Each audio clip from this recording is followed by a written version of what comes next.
rien, je te montre un peu ce que je lis. Et dans un de ces livres, j'ai un auteur qui s'appelle Henri Durville, qui était un très très grand magnétiseur pour son époque. Il avait aussi une société d'édition. Et il raconte des anecdotes. Alors aujourd'hui j'ai envie de te raconter des anecdotes et des histoires en fait qu'il a vécues. Ou les histoires qu'il a pu lire. Mais du coup ça m'a fait penser à une histoire que j'ai connue personnellement. Lorsque j'avais une vingtaine d'années je crois. 18, 19. Ouais, je devais avoir 19 ans peut-être bien. 19, 20 ans. Et ça m'a fait penser à cette histoire. À l'époque, j'avais une amie qui avait une trentaine d'années à peu près. Et elle s'appelait... non, je ne vais pas vous le dire, pas besoin. Donc on va dire que cette amie...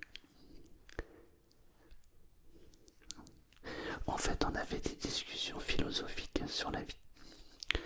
Et c'est d'ailleurs cette amie-là qui m'a fait découvrir Léo Ferré, notamment.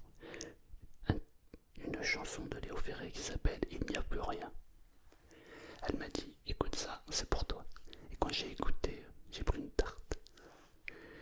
Il n'y a plus rien. Si tu savais ce que je sais, non. Il vaut mieux que tu ne saches rien. Je suis un voyant embarrassé de signes. J'adore. Et du coup, on discutait souvent la nuit. On passait des heures à discuter sur tous les sujets. C'était toujours très très intéressant. Pourquoi? Parce que je devais avoir, je pense que j'avais 19-20 ans. Elle avait un peu plus de 30 ans. Du coup, elle avait plus d'expérience que moi. Et je me suis toujours intéressé aux gens plus âgés. Parce que ils ont un avantage sur moi. C'est qu'ils connaissent plus de choses.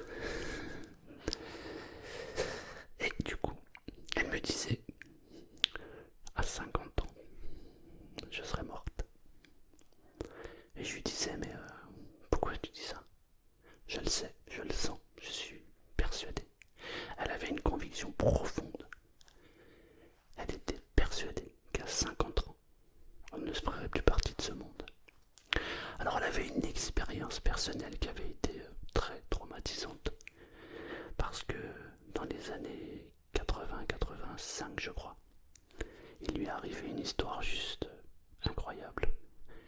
Et elle n'a vécu... En fait, je vais quand même vous la raconter, cette petite histoire. En fait, elle s'était fait cambrioler, non pas cambrioler, parce que ça se passait dans la rue, il me semble. Les souvenirs s'effacent un peu, vous savez. En fait, son mari s'était fait agresser et il s'était fait tuer par des agresseurs. Évidemment, ça l'avait marqué, choqué. Logique, elle était follement amoureuse de lui. Et elle n'avait qu'une idée en tête, c'était de le rejoindre. Et elle me disait, à 50 ans, je mourrai. D'ailleurs, elle ne me le disait pas qu'à moi, elle le disait à tout le monde. Elle en avait l'intime conviction, elle en était persuadée. Et puis la vie a fait que j'ai travaillé, je suis parti sur Paris. Donc, cette histoire se passait en région parisienne, à Cergy pour être plus précis. Et ensuite, je me suis retrouvé à Paris. Ensuite, je me suis retrouvé en Roumanie. Ensuite, je me suis retrouvé dans le sud de la France. Ensuite, je me suis retrouvé dans le nord de la France. J'ai fait pas mal, j'ai bougé un petit peu. Et j'ai appris. Ouais, ça doit bien faire une dizaine d'années maintenant, peut-être un peu plus. Le temps passe tellement vite. En tout cas, j'ai appris qu'elle est décédée à l'âge de 50 ans. Ouais, je souris, mais je souris pas parce qu'elle est décédée, bien évidemment. Je lui adresse mes plus belles pensées. C'était une très belle personne. Non, je souris parce qu'en fait j'ai pensé à elle en lisant les PDF livres là que je suis en train de lire. C'est pour vous dire en fait la puissance de l'esprit.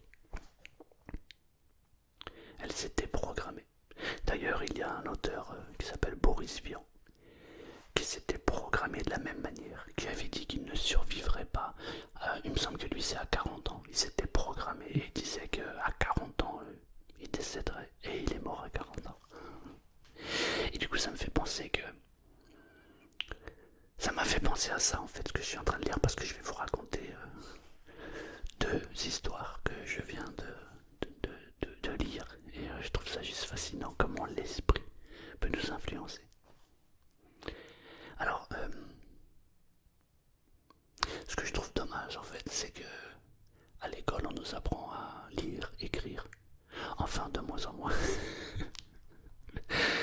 mais on nous apprend pas à penser, notamment à gérer ses pensées.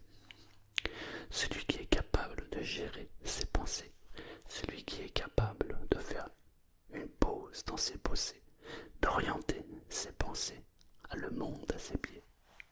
Si. Alors, en 1800 et quelques, il y avait la peine de mort. Et un médecin, chercheur, voulait faire une expérience. Il était avec ses élèves et il a eu l'autorisation du tribunal de faire une expérience sur un condamné à mort. Alors, un monsieur avait été jugé et condamné à mort. Il était dans sa cellule et on l'amène dans la salle d'exécution. On lui explique qu'on va lui ouvrir les veines et que le sang va s'écouler, que la tension du cœur et que tout son organisme va s'éteindre petit à petit. Il est dépité, mais il ne peut pas échapper à la sentence. Alors le jour dit, on l'allonge sur le lit sur lequel on va lui faire ce qu'on a à lui faire. On l'attache bien fortement. Quand je dis on, c'est eux, c'est pas moi. Moi j'ai rien fait du tout. Et du coup, on lui bande les yeux. Donc là, il est dans le noir complet. Il a les yeux fermés. On demande aux étudiants de s'approcher. Donc là, il y a deux étudiants qui s'approchent. Un côté gauche, un côté droit. Et on demande de faire une petite excision pour qu'on puisse ouvrir la veine. Les étudiants font semblant d'ouvrir. Lui, il ne sait pas du tout si on l'a ouvert ou pas. Il le pense, il le sent. Dans la réalité, on ne l'a pas ouvert du tout. Mais quand on ferme les yeux et qu'on fait comme ça, on peut avoir l'impression que la veine a été ouverte. Et pour rendre la chose crédible, ils avaient prévu des petites poches d'eau chaude. Et ils versaient tranquillement de l'eau chaude, comme ça, à l'endroit où on avait fait semblant de l'ouvrir. Il y avait aussi des médecins autour de la table. Et ils commençaient à écouter la pulsation du cœur. On observait comment il réagissait.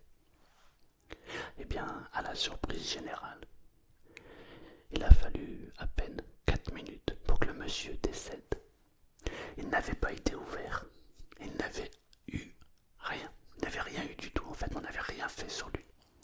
Sauf que lui, dans sa tête, il pensait qu'on lui avait ouvert les veines. Et en lui mettant de l'eau chaude, on lui a fait croire qu'il perdait son sang. Et il est décédé. La puissance de l'esprit. Ça, c'est la première histoire que j'ai lue dans un des PDF. La deuxième, c'est un monsieur qui est suivi par Henri Durville, notamment. Et on l'appelle, on dit Monsieur Durville, il y a Monsieur Untel qui est malade. Il se rend à son domicile et il constate qu'il a une très très grosse fièvre. Il tremble, il est en sueur, mais Monsieur Durville n'arrive pas à savoir exactement ce qu'il a. Mais il constate qu'effectivement, il a une très très grosse fièvre. Le monsieur, qui est très faible, qui a une très grosse fièvre, s'allonge sur son lit et s'endort. Pendant son sommeil, son père vient le voir. Son père qui était mort il y a quelques années. train de rêver. Mais pour lui, c'est pas un rêve. C'est comme s'il était dans un rêve conscient, peut-être un rêve lucide. Son père lui dit, tu vas guérir immédiatement de ta fièvre, comme si tu ne l'avais jamais eue. À ton réveil, tu seras totalement guéri. Par contre, à 21h ce soir, tu viendras me rejoindre. Il est l'heure pour toi de venir me rejoindre. Le monsieur sort de son rêve, se réveille, et on constate qu'il n'a plus rien. On fait appeler monsieur Durville, il vient, il constate qu'effectivement, il n'y a plus rien du tout. La fièvre est partie, l'état de fatigue a complètement disparu, et il se porte merveilleusement bien. Monsieur Durville lui dit, mais qu'est-ce qui s'est passé? Ben, c'est simple, je me suis endormi, et mon père est venu me voir. Et il est venu me parler, et je l'ai vu, aussi vrai que je vous vois vous devant moi. Ah bon, et qu'est-ce qu'il vous a dit? Il m'a dit que je suis guéri, que la guérison est totale et immédiate, mais que j'allais le rejoindre ce soir à 21h. Monsieur Durville lui dit, vous ne pourrez pas le rejoindre à 21h, puisque vous êtes parfaitement bien et en parfaite santé. Mais le monsieur lui dit, si, mon père m'a guéri, je sais que je vais aller le rejoindre. Alors le monsieur fait appeler toute sa famille, ses amis, ses connaissances. Et leur demande de venir toute la journée parce qu'il souhaite leur dire un dernier au revoir. Et les gens viennent. Alors il y a des gens qui sont curieux, qui se disent c'est bizarre, mais il est en parfaite santé. Et il est en train de me parler comme si c'était sa dernière heure. Et tout le monde se pose des questions et tout le monde est inquiet, évidemment. À 20h, monsieur Durville est toujours présent. Le monsieur lui dit, est-ce que je peux me faire un dernier repas? Monsieur Durville fait une petite analyse du monsieur et constate qu'il est en pleine forme, donc oui, il peut manger. Il dit, oui, vous pouvez. Il se fait un steak merveilleux avec des petites pommes. Et il mange, il déguste. Il apprécie son repas comme si c'était le dernier. Les amis, la famille le regardent et sont quand même hébétés. Et à l'heure fatidique, 20h55, il s'allonge sur son lit. Il regarde chaque personne qui est présente, fait un sourire à chaque personne. Merci de ta présence, bon voyage. Merci de ta présence, bon voyage. Merci de ta présence, bon voyage. Merci. Et il fait ça avec tout le monde. Et l'horloge tourne. Et là, il est 20h59 et 50 secondes. Il fait un dernier sourire. Merci, merci beaucoup d'être présent. Il ferme les yeux. L'horloge indique 21h. Il y a une dernière secousse. Et plus rien. Monsieur Durville s'approche du patient. Il l'ausculte. Il n'y a plus de respiration. Il n'y a plus de pouls. Il est raide mort. Tout le monde est ébahi en fait. Mais qu'est-ce qui s'est passé? Monsieur Durville dira que quelque temps plus tard, après avoir analysé la situation, qu'il s'est auto-conditionné et que c'est sa pensée qui l'a créé, que la puissance de la croyance en laquelle on fait quelque chose peut vous donner la vie ou vous la retirer. C'est juste incroyable. Ouais, on ne nous a pas appris à penser. Celui qui maîtrise ses pensées et qui les dirige vers le souhait, vers ce qu'il souhaite obtenir, avoir et vivre, peut accomplir des miracles. Ouais, des miracles. J'avais envie de vous les partager, ces petites histoires, parce que je les trouve bien. Même si on parle de mort, c'est très intéressant. Parce que si ça fonctionne pour la mort, sachez que ça fonctionne aussi pour la vie. D'ailleurs, toujours dans ce livre-là, venu avec une dame. Et une dame ne supportait plus la vie. Elle était mal dans sa peau, mal dans sa tête. Elle avait toujours des problèmes. Dans sa famille, des gens étaient décédés d'une maladie, mais je ne peux plus vous dire ce que c'est. Je ne me rappelle plus. En tout cas, il y avait déjà eu 2 cas dans sa famille. Et elle pense à ces 2 cas-là. Et elle se dit, moi aussi, un jour, je mourrai de ça. Et pendant 1 semaine, 2 semaines, 3 semaines, tous les jours, elle pense à ça, à cette maladie-là. 1 mois plus tard, elle va consulter un médecin et on lui diagnostique la maladie. Et elle commence à s'affaiblir, elle commence à devenir de plus en plus faible. Son corps va finir par lâcher en fait. Et puis, un matin, elle est allongée dans son lit. Elle est très très faible. Son corps ne veut pratiquement plus répondre. Il y a sa fille, parce qu'elle a une petite fille qui vient la voir, qui lui fait un grand sourire et qui lui dit « Maman, je t'aime, j'ai besoin de toi. » Et là, d'un coup, ça lui met une grosse claque. Et elle se dit « Oh, je suis égoïste, j'ai failli partir et laisser ma fille. Ma fille a besoin de moi. » Et cette fois-ci, elle transforme ses pensées. Et elle les transforme elle imagine la guérison. Et elle élimine toutes les pensées de maladie. Et elle transforme toutes ses pensées en guérison. Et aussi surprenant que cela puisse paraître, elle guérit. Évidemment, elle met un certain temps pour se réorganiser l'esprit et le corps. Mais au bout d'un certain temps, elle guérit totalement. Et elle expliquera à M. Durville, quelques années plus tard, son histoire. Parce qu'elle avait assisté à un cours sur le magnétisme avec M. Durville. Ouais, ça là, ça, c'est votre plus grande force. C'est la plus grande force que vous ayez en vous. C'est votre mental, la manière dont vous gérez vos pensées, la manière dont vous orientez vos pensées. Je vois des gens très souvent qui vivent dans le passé.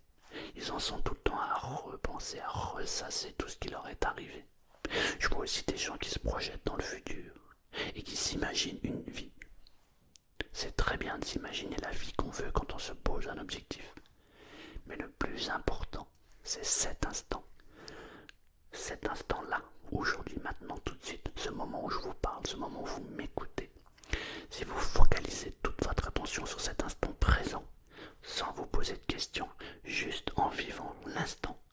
Ensuite, vous projetez vos pensées sur le futur pour ce que vous voulez. Vous vous servez de votre passé comme expérience pour avancer et progresser. Vous allez aller très loin dans votre vie. Et surtout, vous allez modifier votre vie. Il faut apprendre à gérer ses pensées. J'avais un slogan il y a quelques années. C'était « Un changement de pensée suffit à changer de vie. Change ta façon de penser et ta vie va changer. » Ouais, j'adore. J'avais inventé ce slogan. Je le dis à tout le monde. Non. Un changement de pensée suffit à changer de vie. Change ta façon de penser et ta vie va changer. En vrai, c'est très simple. Mais encore une fois, tout ce qui est simple est difficile à appliquer. Parce que notre mental est tout le temps en train de chercher la raison du pourquoi, du comment. Restez très simple dans votre tête. Faites un break. Ne pensez à rien. Et quand vous faites quelque chose, faites-le en l'instant présent et avec votre cœur. Vous allez voir, ça va changer votre vie. Voilà, j'avais envie de vous partager ces histoires parce que ça m'a fait penser à mon ami d'une part. Et parce que c'est ce que je dis tout le temps, quoi. On a appris aux gens à compter, à parler, mais on leur a pas appris à penser. Ouais, apprends à penser, tu vas voir. Ta vie va totalement changer.